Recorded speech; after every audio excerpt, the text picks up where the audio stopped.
Noong Abril, habang nagsasagawa ng operasyon sa Red Sea laban sa grupong Yemeni Unsaula, na mas kilala bilang mga Houthi, hindi inaasahang nawalan ng isang fighter attack.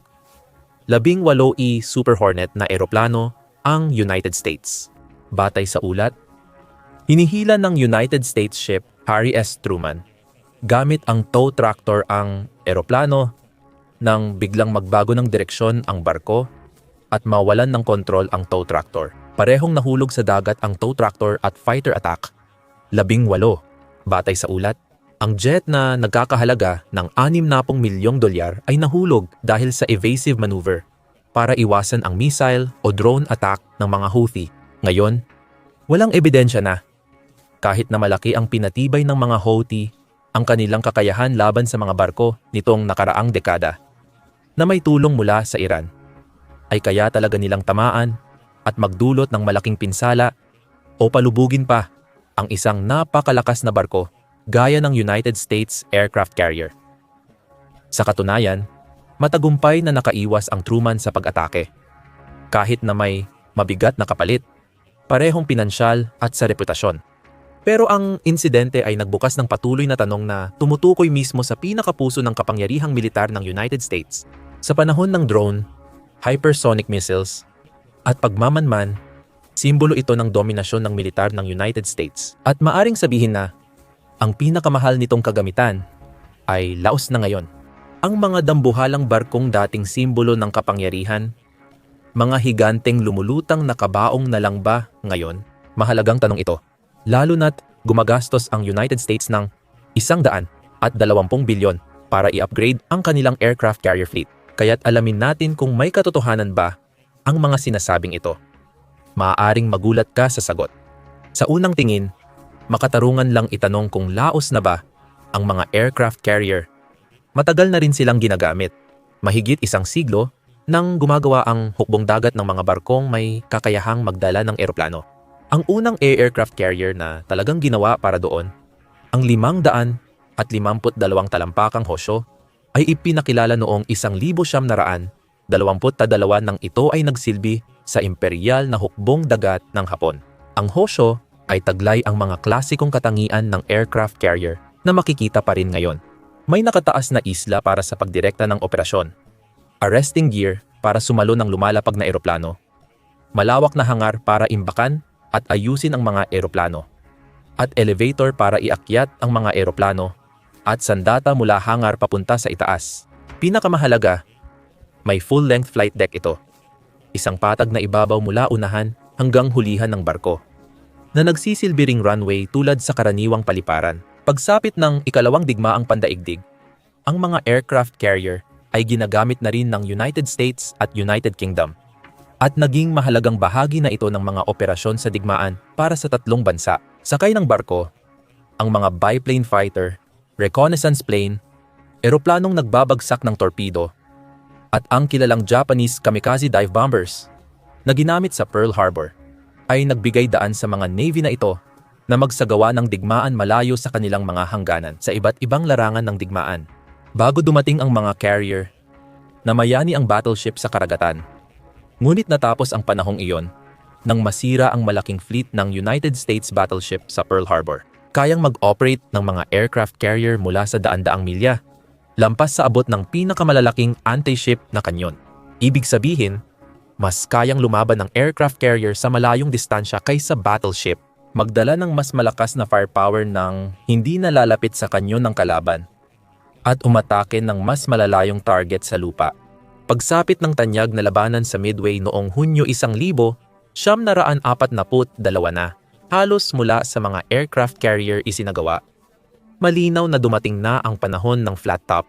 Hindi nagtagal at inakala ng mga kritiko ang pagbagsak nito dahil sa pag-usbong ng sandatang nuklear, jet engine at guided missile. Dahil dito, mas madali nang tamaan ang mga carrier at mas mahirap silang ipagtanggol. Panahon na lang ang hinihintay bago sila mapunta sa baul ni Davy Jones, kasama ang bilyon-bilyong dolyar at libo-libong buhay na nawala. O ganoon ang kwento. Lumipas ang kalahating siglo at pareho pa rin ang naririnig nating kwento ngayon. Ipinakita ng Ukraine ang bisa ng murang drone sa himpapawid at dagat laban sa mas malakas na hukbong dagat. Halimbawa, noong unang bahagi ng 2024 pinatumba ng mga Ukrainian Magura naval drone ang barkong pandigma ng Russia na Caesar Kunikov at ang patrol ship na Sergei Kotov.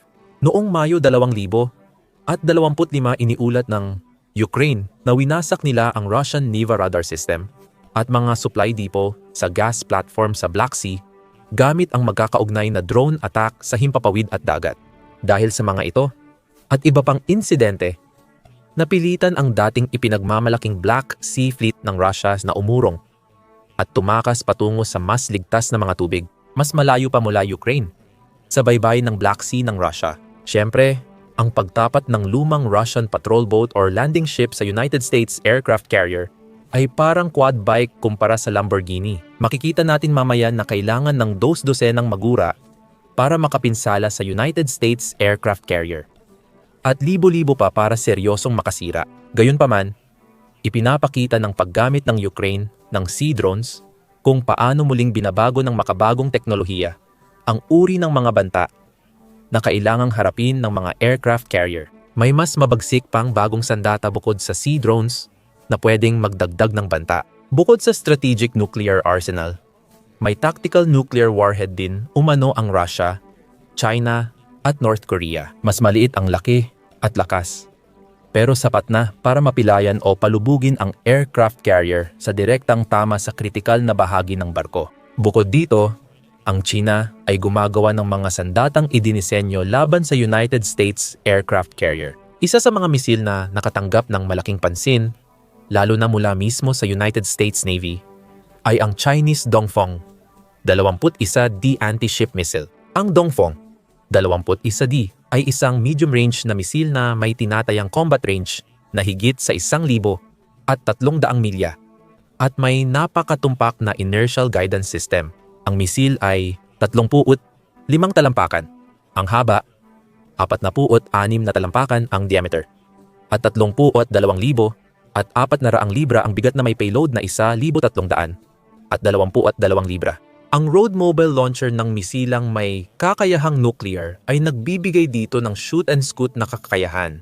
Gumagamit din ito ng solid propellant fuel na mas epesyente kaysa sa mga misilang gumagamit ng liquid fuel na nangangailangan pa ng oras para lagyan ng gasolina. Ito ang uri ng sandata na sineseryoso ng United States Navy. Lalo na't sinusubukan na ito ng China sa mga target na kunwari pa mula pa noong 2014. Kamakailan, nag-deploy ang China ng Dongfeng 21D launcher sa Gobi Desert para sa wargame at nagpaputok ng 2 missile na ginaya ang pagsira ng isang aircraft carrier. Mayroon ding ibang bagong sandata laban sa aircraft carrier. Sa engranding parada militar para sa ika-80 anibersaryo ng tagumpay noong ikalawang digmaang pandaigdig nitong Oktubre, ipinakita ng China ang mga bagong anti-ship missile na YJ, 15YJ, 17YJ-11 at YJ-20. Ang YJ ay nangangahulugang Yingji na isinasalin bilang Eagle Strike o Hampas Agila. Sa madaling salita, ang mga misil na ito ay ginawa upang tamaan ang puso at kaluluwa ng Amerika na sinisimbolo ng agila. Kaunti pa lang ang alam tungkol sa mga sandatang ito, ngunit tingin ng eksperto ay ramjet or scramjet ang mga ito. Hypersonic na projectile na kayang umiwas habang lumilipad at posibleng hindi mapatumba ng depensa sa himpapawid ng United States. Hindi pa rin nasusubukan sa totoong labanan ang depensa ng himpapawid at barko ng United States laban sa pinaka-advanced na anti-ship missile ng Russia, ang sinasabing hypersonic na Zircon. Paano kung totoo ang sinasabi ni Pangulong Vladimir Putin ng Russia na kayang gawin ng Poseidon, isang nuclear-powered stealth underwater drone torpedo hybrid, ang mga pinagmamalaki nito? Sa teorya, kaya nitong dumaan sa ilalim ng mahalagang bahagi ng aircraft carrier at pasabugin ang tactical nuclear warhead na magdudulot ng malaking pinsala. Eksaktong ang mga bagong banta na ito ang naging dahilan ng kamakailang pagdami ng mga pahayag na laos na raw ang mga aircraft carrier. At dahil dito, ang 120 bilyong Gerald R. Ford class na programa ay isang napakalaking aksaya ng pera. May nagsabi na sa halip bigyang prioridad ang malalaking proyektong tulad ng 10 Ford class carriers na nagkakahalaga ng tig-13 bilyon bawat isa. Dapat mas bigyang prioridad ng United States Navy ang mga naval drone at iba pang mga bagong teknolohiya na mas mura. Kahit tumataas bawat taon, maliit pa rin ang budget para dito. Kung ikukumpara, ang paglubog ng isang Nimitz-class carrier na may lahat ng eroplano at kagamitan ay maaaring magdulot ng pagkalugi ng daan-daang bilyong dolyar at hanggang 6,000 buhay. Gaano nga ba kadelikado ang mga bagong banta na ito? Nasa panganib nga ba ang mga aircraft carrier ng United States na masira ng husto kung hindi man lumubog? Ang maikling sagot ay hindi. Ayon sa isang teknisyan na nagtatrabaho sa isang aircraft carrier ng United States, ito pa rin ang pinakaligtas na lugar na pwede mong kalagyan. Mas ligtas pa kaysa sa bahay. Maraming dahilan para dito. Ang una ay dahil sa laki at bigat nito, 100,000 tonelada. At ang katotohanang kaya nitong gumalaw ng mabilis, higit sa 30 knots o 35 milya bawat oras. Kahit may in-flight guidance adjustment, mahirap pa rin para sa supersonic o hypersonic missiles na tamaan ang gumagalaw na target, tulad ng nakita sa insidente sa mga Houthi. Kahit malaki, kayang gumawa ng iba't ibang evasive maneuvers ng United States Ship Aircraft Carrier sa maikling panahon kung kailangan. Ang susunod na isyung kailangang lampasan ng isang pag-atake ay ang katotohanang ang isang United States Aircraft Carrier ay hindi basta-basta walang depensa. Masasabi nating ito ang pinaka-komprehensibong depensa sa lahat ng sistemang militar sa mundo. Sakay nito, ang mga Nimitz-class carrier ng United States ay may dalang phalanx close-in system at na-upgrade na gamit ang Evolved Sea Sparrow Missile o Evolved Sea Sparrow Missile at Rolling Airframe Missile o RAM missile systems, mga advanced na radar at electronic warfare suites. Ang mga bagong Ford-class carrier ay may mas advanced at mas kumpletong depensa, kabilang ang 2 Mark 29 missile launcher na may tigwalong Evolved Sea Sparrow Missile bawat isa, 2 Rolling Airframe Missile Launcher, at 4 na Phalanx Close-in Weapon System para sa layered point defense. Bukod pa rito, ang Ford class ay may SIRAM missile system.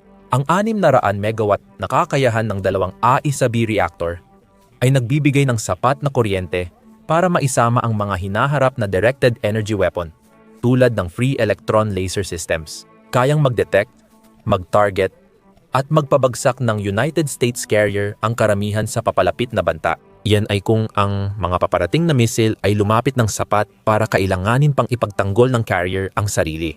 Yan ay dahil hindi naglalakbay ng mag-isa ang mga carrier.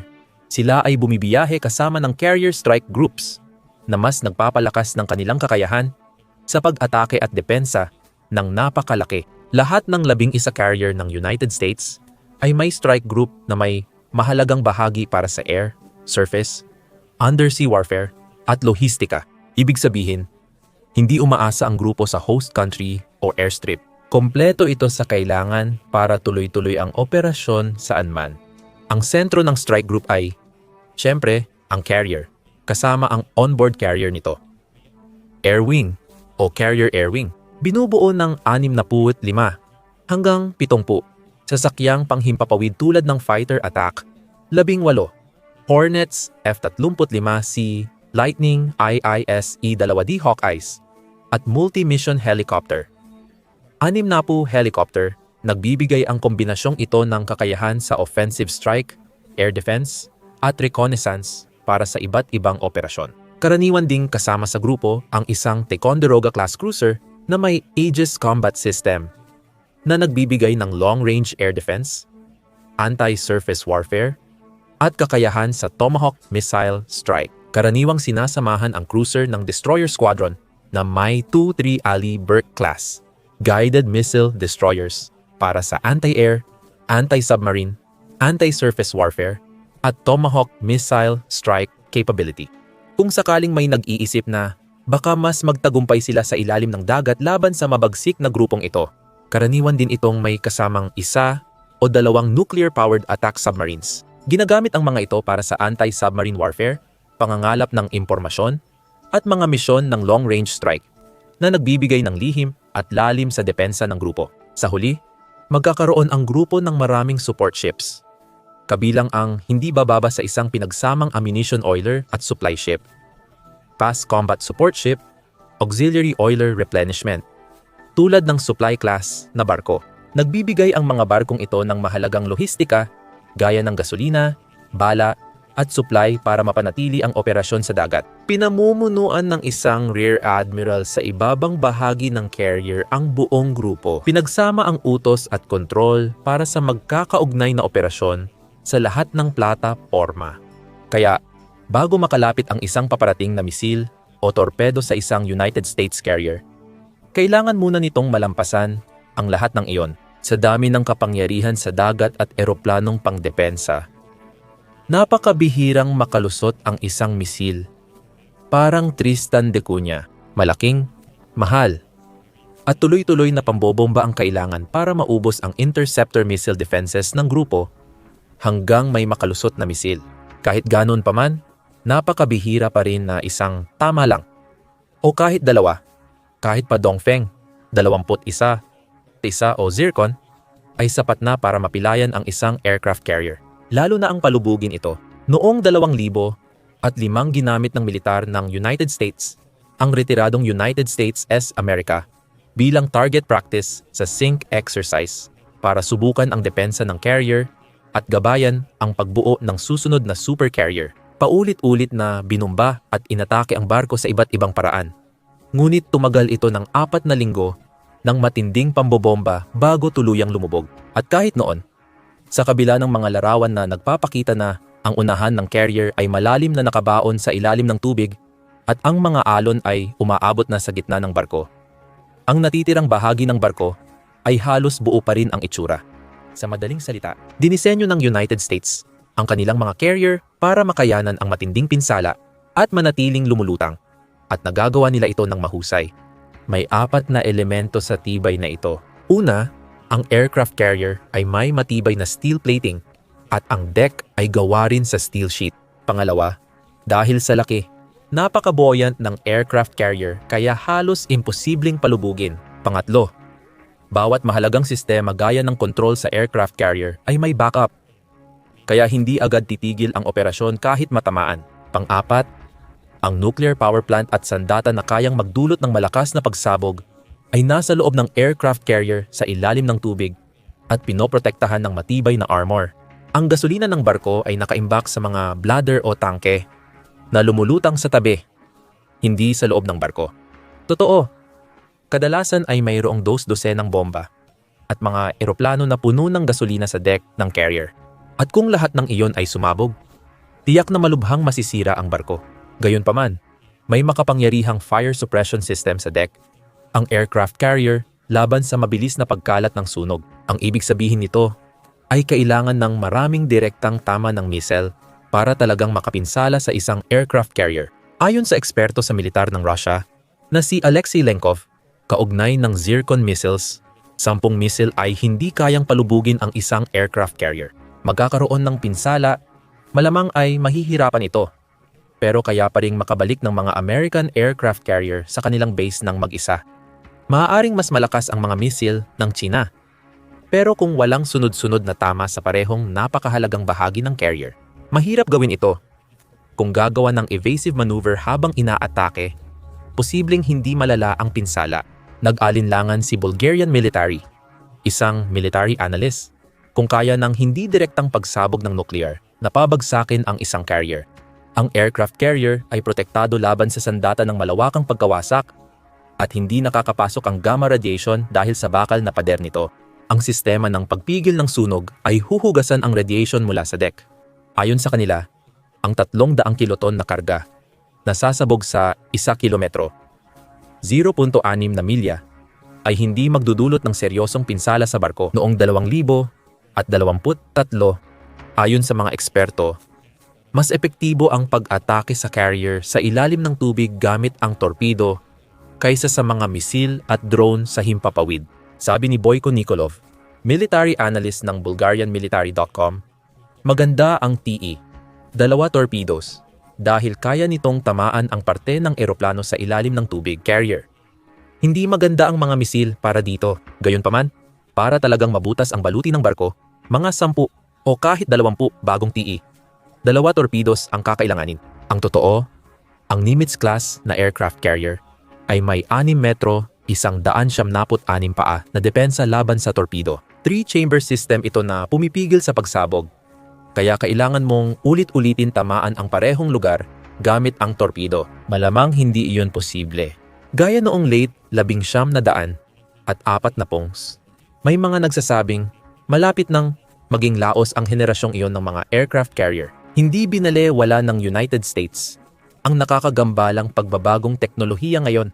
Ang makulay na kasaysayan ng aircraft carrier ay ukol sa pagtukoy, pagtanggap, at pag-angkop sa pagbabago. Ang sandatang nuclear, jet engine, at guided missile ay mula sa pagiging banta sa aircraft carrier hanggang sila mismo ang maging banta nito. May halos parehong proseso na nangyayari ngayon. Ang United States aircraft carrier ang nagbigay daan para maipamalas ang kapangyarihan nito saan mang sulok ng mundo ng sabay-sabay. Walang ibang sistema ng sandata o porma na halos malapit sa kapangyarihan nito. Dahil dito, nagagawa ng United States na magpakita ng lakas, hindi lang militarily, kundi bilang isang kasangkapan sa diplomasya at maging para sa mga makataong layunin. Sa halip na talikuran, inaangkop at ina-upgrade ng United States ang mga ito para sa bagong panahon ng digmaan. Ayon sa Navy, ang pagbabago ng digmaan ay nangangahulugang kailangan na ngayon ng mas advanced na panangga at bagong doktrina para maprotektahan ang malalaking carrier sa pinagtatalunang karagatan. Tinutukoy rito ang 13 bilyong Ford-class carriers na ginagawa para palitan ang matatandang Nimitz-class carriers ng United States. Habang binabago ng AI, automated systems, at integrated cross-platform coordination ang anyo ng digmaan, ginagawang lumulutang na sentro ng operasyon ang Ford-class carriers para sa drone at pinagsamang misyon ng tao at walang tao na may malawak na abot sa mundo. Ang barko at mga suportang infrastruktura nito ay malinaw na ina-upgrade para sa panahon ng mga drone. Nagde-deploy ang Navy ng MQ-25 Stingray drone para sa carrier refueling at nagsusumikap na isama ang unmanned combat air vehicles sa carrier air wing. Pinili ang electromagnetic aircraft launch system at advanced arresting gear ng carrier para ma-accommodate ang unmanned at piloted na mga eroplano. Bukod pa roon, ang proyekto ay binalak para sa abot at flexibility na walang ibang plataporma ang makakapantay. Ang mga unmanned system, panghimpapawid, pangibabaw, o pangilalim ng tubig, ay nagpapalawak ng kakayahan ng hukbo sa mga dating imposibleng paraan. Gayunpaman, hindi kayang tapatan ng mga drone lamang ang kakayahan ng 100,000 toneladang floating fortress na nakadeploy sa international na karagatan. Sa Ford class, gusto ng Navy pagsamahin ang pinakamahusay mula sa dalawang mundo. Ibig sabihin, posibleng manatiling pangunahing simbolo ng lakas ang aircraft carrier sa mga susunod na dekada, kahit na maging hindi na makilala ang mga sistema ng armas nito habang patuloy na umuunlad ang teknolohiya. Ngayon, mag-subscribe sa The Military Show para manatiling updated sa lahat ng pinakamahalagang bagong kaganapan sa mundo ng naval warfare at mga usaping militar sa pangkalahatan. Salamat sa panonood.